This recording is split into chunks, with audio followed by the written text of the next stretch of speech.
This podcast is part of the SJ Network.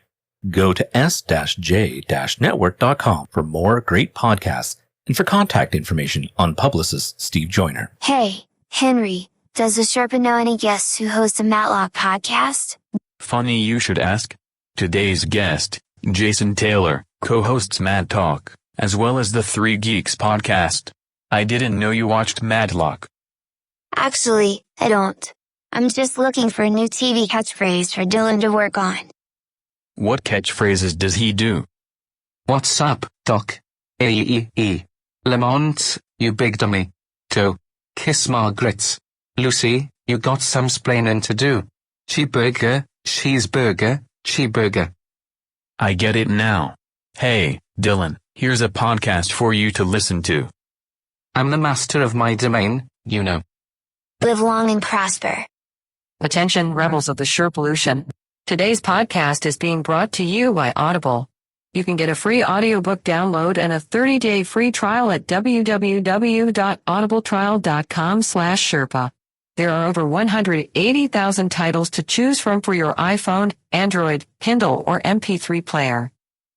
And now Mr. Bruce will lead you into the Sherpa Chalet. As a reminder, the ski lift on the right is only to be used for hanging the Sherpa's laundry. Welcome to Too Many Podcasts, the podcast about podcasts. Now, podcasting from the Sherpa Chalet on Mount Podcastia, here's your host, Jim, the Podcast Sherpa. Heidi-ho, Rebels! See, I didn't say hey there, Rebels. See, I'm switching it up a little bit for 2021. A little crazy, I know. Woo-hoo. Hi, it's me, Jim, the Podcast Sherpa. You are listening to Too Many Podcasts, the podcast about podcasts and so much more, right here on this app or on this website, Sherpalution.com. I don't know where you are. Where are you? Hello, hello. Echo, echo, echo. Why don't we talk a little bit about our guest? Who's our guest today, Sherpa? His name is Jason Taylor, and he's one of the hosts of the Three Geeks podcast.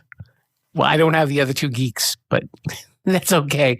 He talks about him anyway a little bit. And Jason was really super nice to talk to. Really enjoyed hearing about his show. And he's a real big fanatic about stuff. And we got to get to know him a little bit. Jason is also the co-host of a podcast about Matlock called Matt Talk. Now, if you remember, we had spoken to his co-host a while back, John Orlando. Yeah, way back then, the guy who hosts the PVD podcast. They work together. They do Matt Talk. People love it. And he gets to talk about it as well. We get to hear his version of it. So let's have a listen to the Sherpa's conversation with Mr. Jason Taylor of the Three Geeks podcast. Hello there, Rebels. We are at the conference room at the Sherpa Chalet. I'm a little bit hobbled by audio issues, but we made it. And my guest has made it too. He is 1/3 or maybe 1/6. We're not sure here. We have to straighten this out here. Of the podcast called the Three Geeks podcast. His name is Jason Taylor, coming to us from Ohio. How's it going, Jason? It's going great. Okay, so we have to talk about this. So it's not really Three Geeks. So it's actually it originally was three, but now there's more, right? Well, actually, yeah, it started with me, my cousin, and my lifelong friend, Max, who I've known for 37 years. He started off doing it, and none of us really knew how to do a podcast, and we just, did it. And then we had a friend named Mike who did a lot of YouTube work. And then we slowly got Mike involved with the podcast, and he became a regular. So 3 became 4. And then we found Dan along the way. It's kind of like the Wizard of Oz. We just go around collecting people. At one point, we had 10 people that did the live show with us. Now we're down to 6, and then we got a few that rotate in. Like I got an old friend from high school who comes on occasionally and joins us for the conversation to add a few laughs. We got some people we rotate in, but mostly it's 6 of us that are there. And how did you come to create this podcast? We started, Max and I went to Ohio Comic-Con with our friend Amit, and we were sitting around having dinner that night, and we just started having a conversation. I think it was about Smallville. And I'm like, man, we should record this because this is what people listen to on podcasts. This is what people are interested in, is hearing people's take on like this nerd culture. So then we kind of got around to the idea because I was listening to a lot of Schmos Know and AMC Movie Talk at the time. So I'm like, let's do movie news. Let's talk about movie news. And we did that, and we slowly started to see our personalities come out a little bit more than the movie news. So we kind of got away from Carl, because our podcast originally was Geek News. And we changed the name to Three Geeks Podcast because we wanted to open it up a little bit. So we weren't crammed into the field of just talking about geek news. Because if you listen to our podcast, I think 2 weeks ago we did worst music festival that we could attend, and we did a top 3 of the lineup for the worst music festival, because you can geek out about music. So we did that. So yeah, we came up with we got away from the news. We still do news, but we wanted to open it up a little bit. So that's kind of what our podcast is. We talk about everything. Well, under one umbrella. That's right.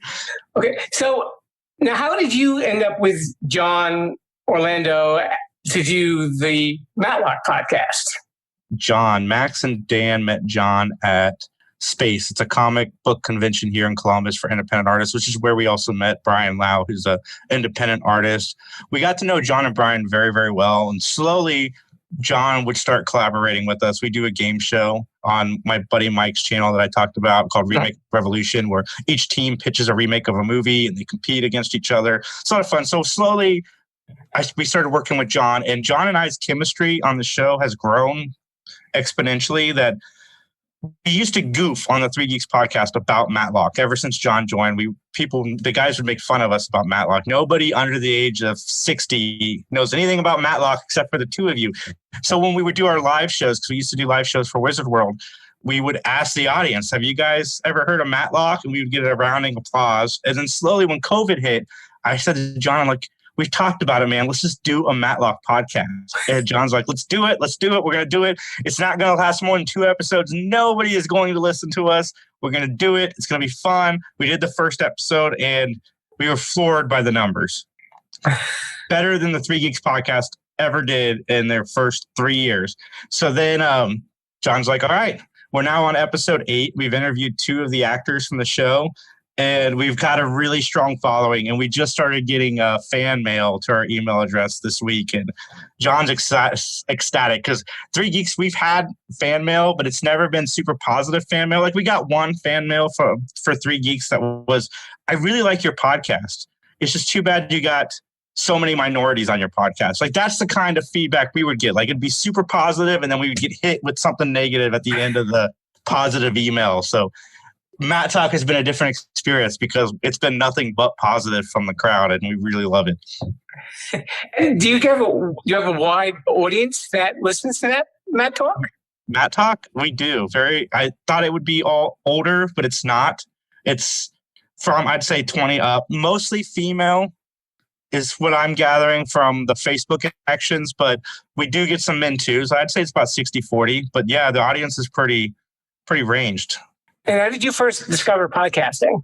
So I grew up like a lot of people. I was a Stern fan, a huge Stern fan. I loved listening to talk radio.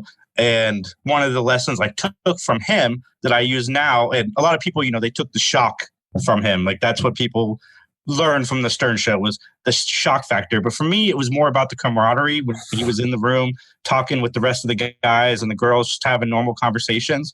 So I really was really into that. And then slowly Kevin Smith got into podcasting. I'd listen to Kevin Smith, and it would remind me of the camaraderie that I used to like on Stern. And then from there, I rolled into, so yeah, I guess it was Kevin Smith that I really found out about podcasting in general.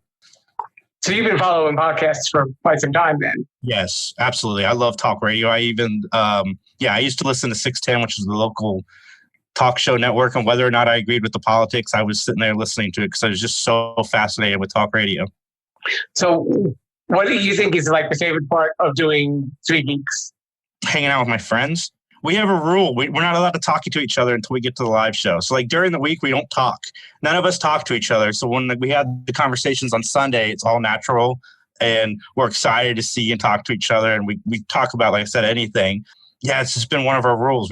We don't talk to each other during the week so we can have that conversation on air because we don't do any editing. What we put out on Sunday is what we put out for everybody. So whether it's good, bad, or controversial, it goes out. We don't unfilter ourselves at all. But yeah, it's just hanging out with my friends, talking. And one of the things that podcasting has helped me do is this, because 6 years ago, I would never be able to talk to you like this ever. I was socially awkward, no people skills whatsoever. And podcasting helped with that in a big way. Yeah, and I guess, when you're getting together with people, why you're there. There's really not an ambush element to it. So it's like, okay, well, we're going to talk about, if I were an entertainer, we're going to talk about my movie, we're going to talk about my book, we're going to talk about a movie that we both love, or like you said, even like bad musical artists or something like that. So what's going to be in store. So the conversation, I guess, flows a little bit easier. Nobody feels like to put it on the spot, I guess. Yeah. And so we don't have the conversation already, because we've done that before. Where, example, the Breaking Bad finale, let's just put that as an example. Like Max and I talk about it prior to doing the podcast. And then when you get on the podcast, you don't really have anything else to say about it. So the conversation's a lot more forced than it would have been if we had just had that conversation on the podcast. That's a big reason why. What do you think you're the most geekiest about? Me? I am geeky about everything. Seriously, everything. Jean-Claude VanDamme, probably. Greatest actor to ever grace this planet. I love Jean-Claude VanDamme movies. The good, the bad, the ugly. I had a podcast briefly. It did really good numbers. I just don't have time to do it anymore, called VanDamme Nation, where I would do nothing but talk about the awesomeness of Jean-Claude VanDamme. It was another dare that the Three Geeks gave me that I kind of ran with. I should try it again, because it was a solo podcast and I still wasn't comfortable talking yet. So maybe I'll give it another shot, but all of it. I love television. I just watched Boston Legal, The Practice, and I found out Ally McBeal is also a spinoff of that little circle of shows. So now I'm watching Ally McBeal. So you basically go down a TV lawyer rabbit hole. Oh, yeah, because The Practice made Ally McBeal and The Practice spun off into Boston Legal. I just watched them all out of order. and none of them would be here if it weren't for Matlock. Perry Mason, probably, actually. That could be. I was watching an old episode of the Jack Benny Show, and he went on trial for allegedly killing a rooster for crowing. But of course, he had to hire Raymond Burr as Perry Mason to represent him. And ultimately, well, spoiler alert, 70 years later, it was Perry Mason who killed the rooster. That's awesome. I have not seen that. I got to write that down. That sounds amazing.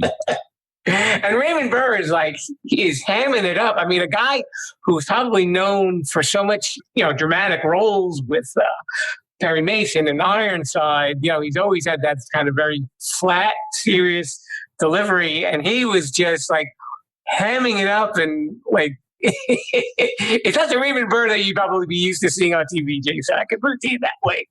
That's what was so nice about Leslie Nielsen, is he was also that straight-laced, very more serious actor.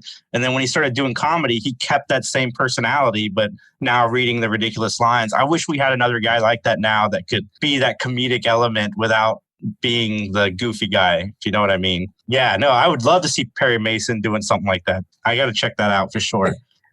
Maybe Steven Seagal will do a comic turn one of these days. Wow, Seagal. Or maybe not. We won't hold our breath for that one. I met Seagal once. Really? In Saudi Arabia. I shook his hand. I went over there for the podcast to do some panels for them for Wizard World, and Seagal was one of the people, and I got to meet him. Everybody told me bad stories, but I got to say my experience with him was nothing but positive. Very nice guy. That's cool. Much bigger than the Steven Seagal you remember from Hard Target, or Hard to Kill, but he was nice. Him and Shatner were talking about real estate. It was the most surreal conversation I've ever listened to. Well, you never expected to be in a room together sitting there talking about real estate. My head was about to explode. I hope you had a camera at least, Jason. I didn't. They wouldn't allow any cameras in the green room. That was probably something to behold. It was an experience. I will always have that experience. So who have some of your favorite guests been on your show so far? Oh man, we've had so many. Probably Larry. Larry Hankin has been the one that I've connected to the most. Larry and I are friends now outside of the podcast. We call each other. He sent me an autographed photo the other day. We talked about it on Sunday. Like, what kind of life am I living where I have Larry Hankin's phone number that I can thank him for sending me an autographed photo? It's like so surreal. We're actually going to work with Larry on some stuff in the future. So I'm very excited about that. And I thank Steve so much for that, helping me meet that relationship. But Larry Hankin's been one of them. Scott Schwartz, I was surprised. I was like, this guy was in Christmas Story, but the conversation was so fascinating. Halia Jones from Lock and Key, we interviewed her back in June or July, and she was a lot of fun to talk to. There's been so many.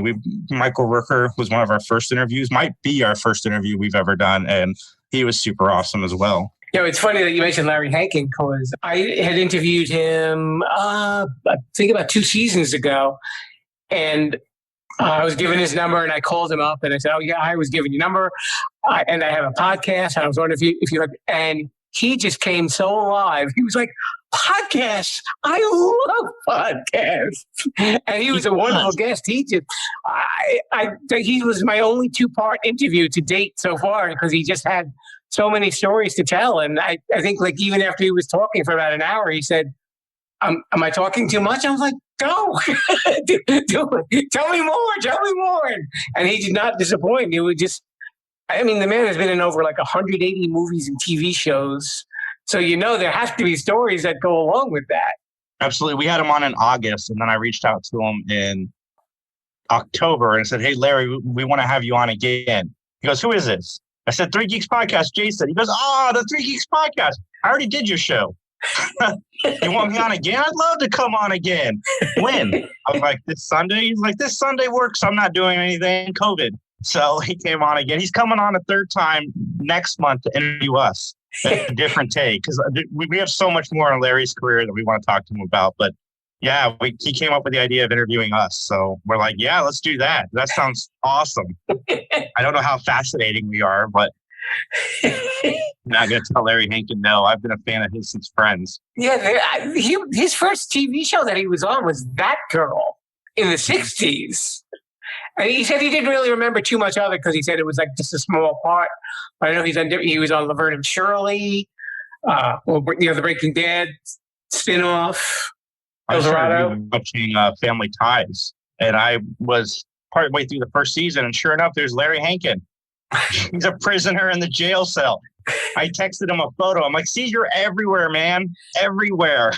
He is. He's on everything. I think maybe every TV show and movie just has to have the Larry Hankin stamp on it. I even remembered him on Home Improvement when he played the creepy guy that tried to scare the kids on one of the Halloween specials. So do you have a dream guest for your podcast? Jean-Claude Van Damme. Okay. That was a nice quick answer. I have quite a few. I'd like to get some of the guys from Twin Peaks or ladies from Twin Peaks. So I try to stay realistic. Like David Lynch would be so much fun to interview. Obviously, some of the bigger people, but I always try to keep my expectations kind of grounded. I'd like to get Jason Hughes on, Kevin Smith sometime. I reached out to his agent, but he was busy this year. So I'm hoping maybe I could try again next year. But yeah, there's quite a few.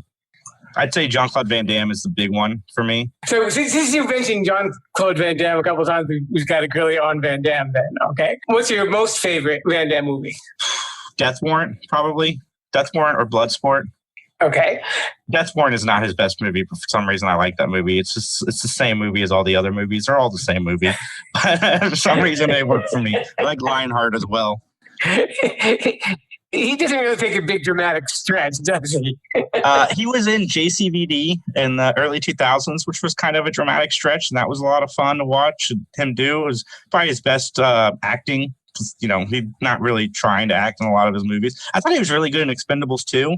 As far as acting goes, more recently, he had an Amazon Prime show where he played Jean-Claude Van Johnson, whose alias was Jean-Claude Van Damme. He was an international spy who made movies as his cover for being in the certain towns or cities that he had to go to.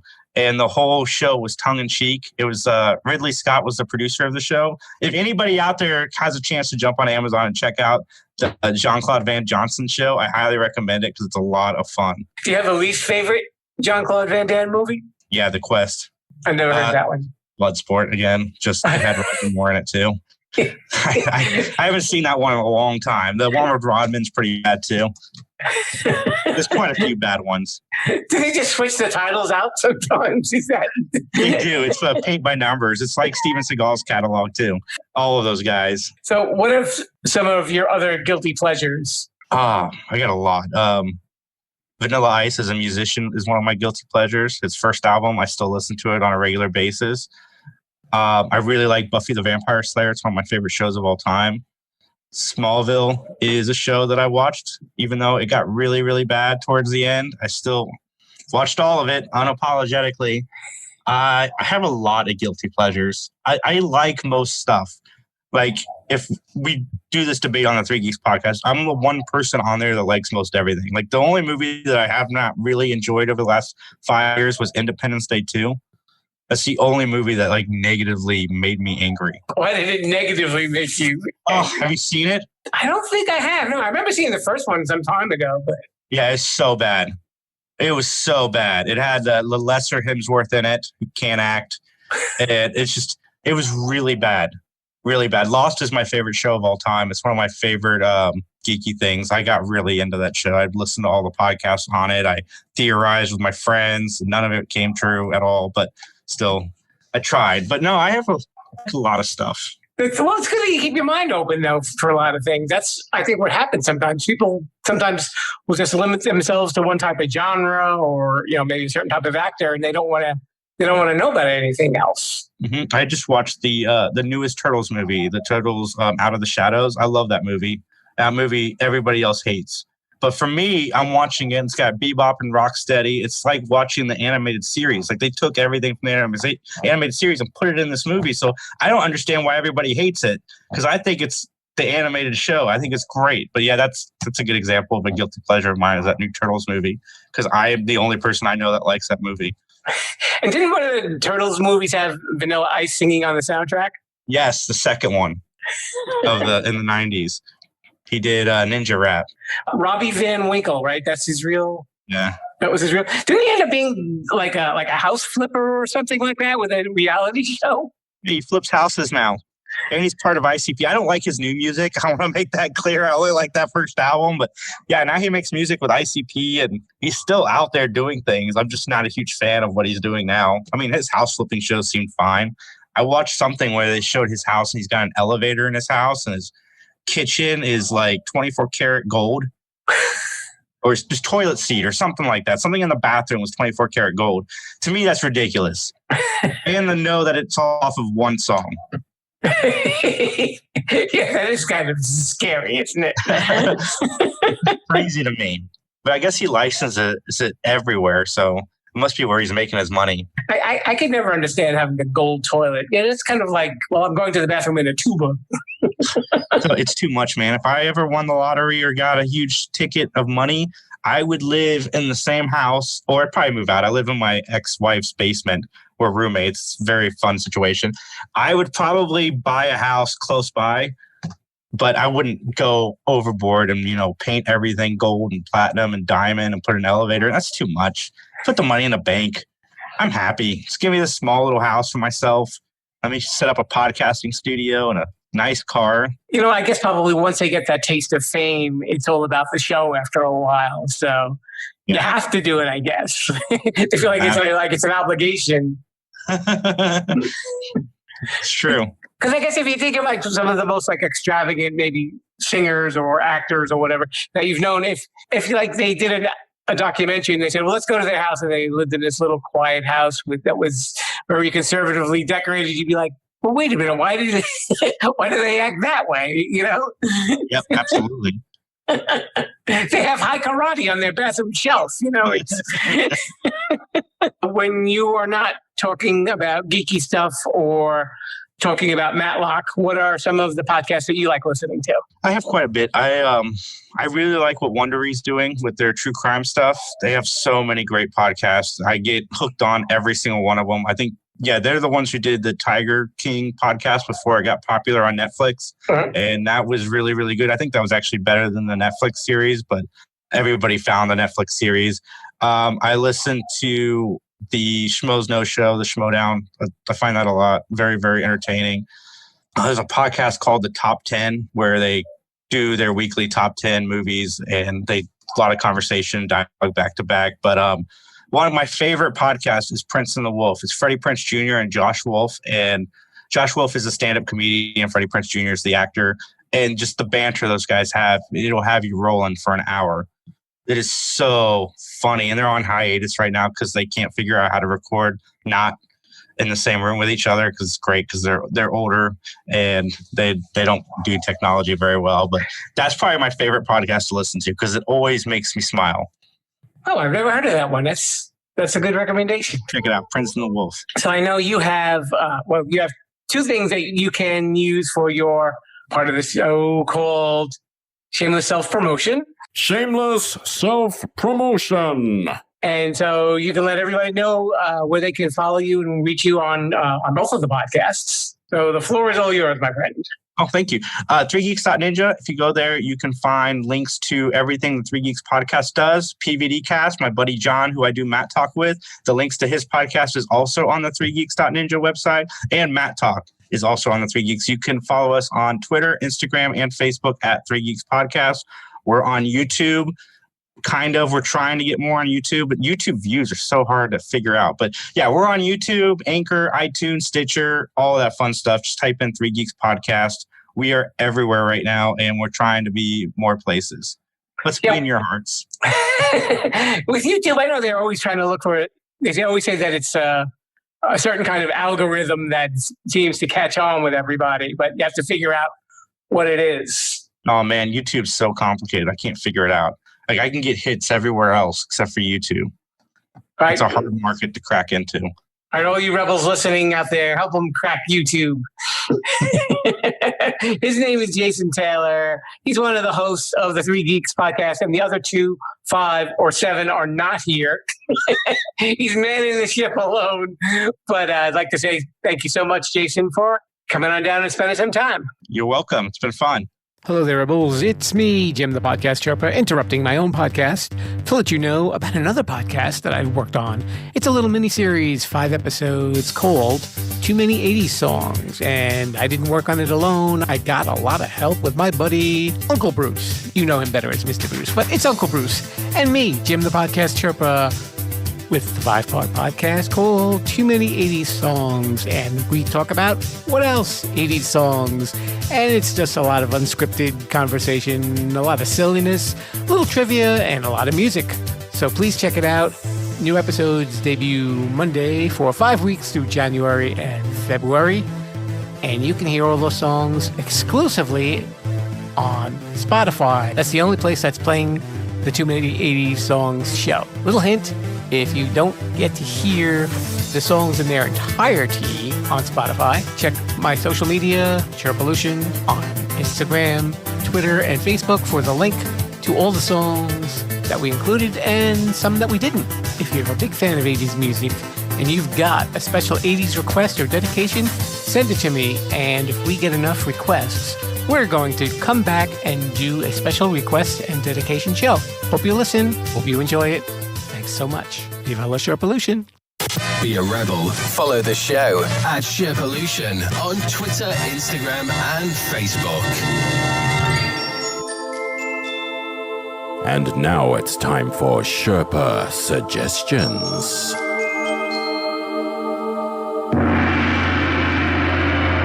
So since Jason and John Orlando co-host a podcast about Matlock, I figured let's make today's Sherpa Suggestions a listing of podcasts about TV shows. Now, some of these TV shows are long gone, but the podcasts live on. So let's check them out. So it's a show, Keeping Up with the Gilmore Girls. Bonanas for Bonanza. Headlong, Running from Cops. The Talking Dead, a podcast dedicated to the AMC TV series The Walking Dead. Friends Till the End. Buffy Virgin. Charmed, I'm sure. All Things Vanderpump. Once, the Once Upon a Time podcast. Profiling Criminal Minds. 90 Day Fiancé Cray Cray. UCMGAG, which of course is about JAG. Veronica Mars Investigations. Chicks in the Office. And of course, this list wouldn't be complete without Power Rangers, the audio drama. Dun, dun, dun.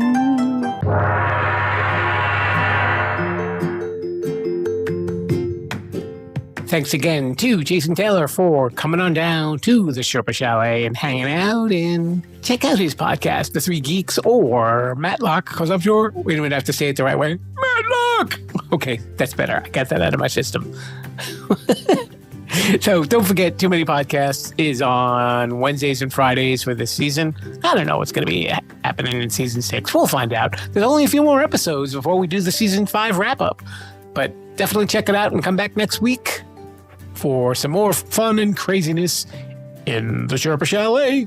Mr. Bruce, speaking of fun and craziness, could you please show everyone the door? Yes, that door. No, not that door. That door.